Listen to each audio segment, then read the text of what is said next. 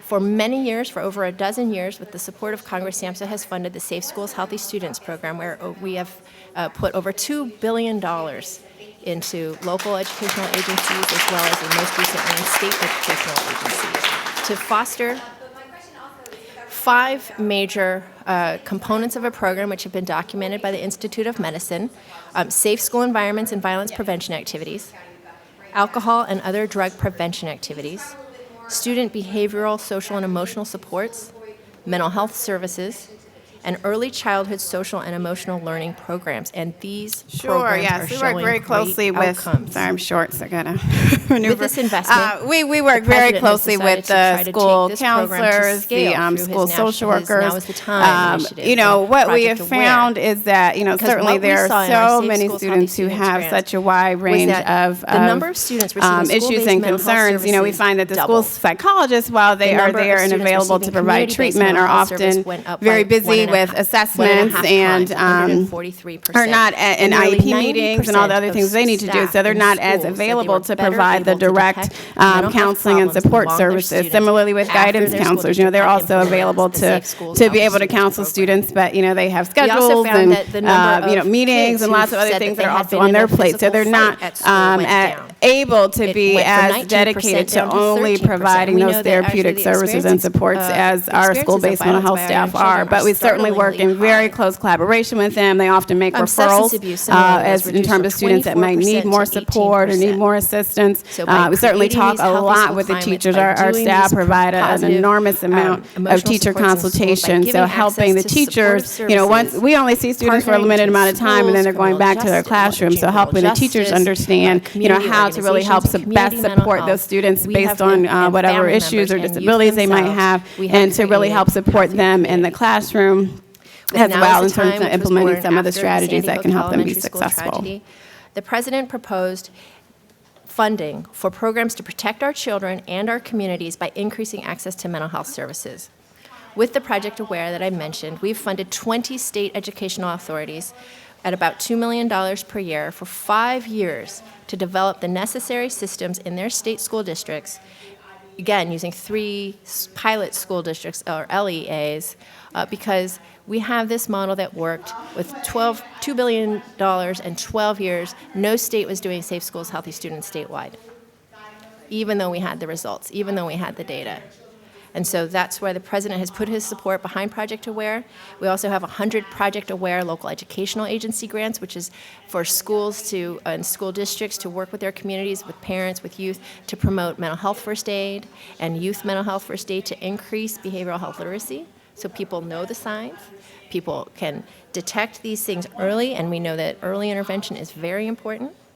We're, of course, working hand in glove with the Department of Education and the Department of Justice with their Now is the Time programs, because we know that all of these systems have to work together, because kids don't live in a vacuum. They don't just live in our families. They live in ecologies. And we have to partner at the federal level with all of those agencies that have a role in fostering a positive ecology for every child. Another place where Now is the Time is emphasized and where SAMHSA is really proud of our work is in Healthy Transitions. That's a new program that we got in 2014, and that is fostering connections for those kids that are 18 to 25 or 16 to 25 as they're at that very precarious stage of life. Not only do we know that half of all mental disorders show up by the age of 14 and 3/4 by the age of 24, so there are some kids that are first experiencing the signs of illness at this very delicate time. We also know that kids who are in youth serving systems and are already being served have challenges as they make that transition to the adult serving systems, and the danger with our is programs, that they can fall we know through the that cracks if they we work don't very get the closely services with and the the supports that they Department of need, that their parents Education don't and get with the the peer folks at supports that they need Administration for to Community successfully Living navigate that in the transition. So developmental we're really